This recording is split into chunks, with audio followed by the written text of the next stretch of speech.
Welcome to Community Matters with me, Marilee, having ourselves a good old time. I have with me Salwa Kirk joining us on the show. Salwa, hello.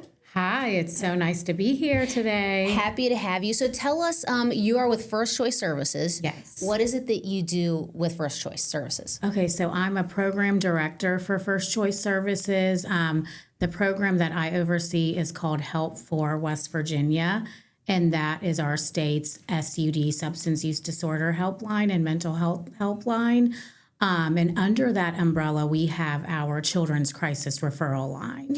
And that's what we're going to talk about today. Tell us, we're in the middle of Mental Health Awareness Month, and I think a lot of parents who are watching this can relate to just the challenges that children are facing today are so much, it seems like, just different.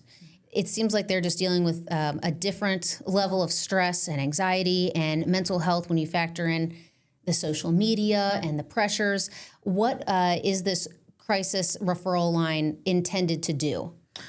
Our main goal is to let families know that they're not alone and that they don't have to have their children experience a crisis before reaching out. They can reach out when they're just concerned or they notice any kind of changes and they don't know where to turn. So the Children's Crisis Referral Line is for families, for children that are not just in crisis, but need that additional guidance and support, so we can connect them to the appropriate level of care and support.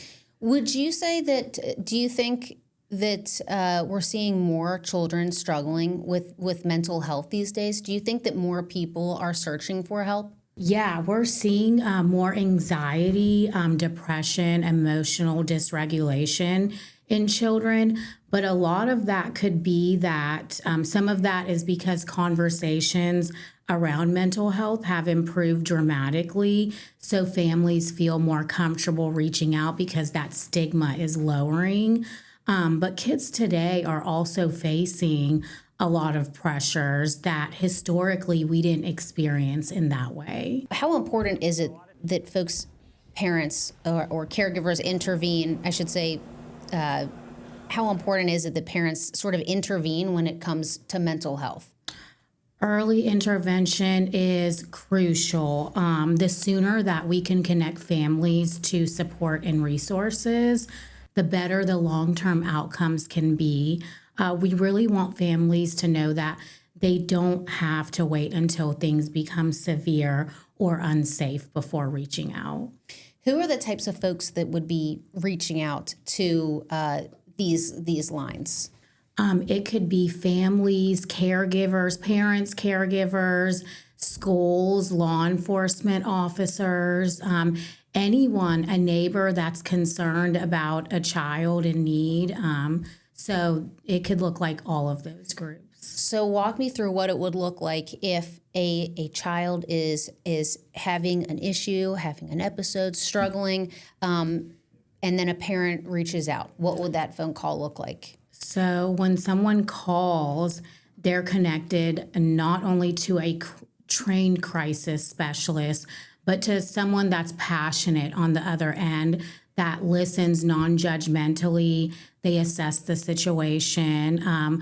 They also provide emotional support and help connect the family to the appropriate level of care and services. Where can we go for folks who are looking for more information, or that number again? Okay, so families can reach the West Virginia Children's Crisis Referral Line 24/7 by call, chat, or texting 1-844-HELP-4-WV. I just want to say support is available statewide, and families can reach out whether they're experiencing a crisis or simply just need that extra guidance or support. All right, Salwa Kirk, thank you so much for joining us here on Community Matters. I appreciate all of your input. And if you guys have been watching this on Good Day at 4, be sure to download the free WOWK Plus app for free on Apple TV, Roku, or Amazon Fire TV, where you can watch more of this episode and others on Community Matters, where we shine a light on the people, programs, and passions making a difference here at home. We will be right back.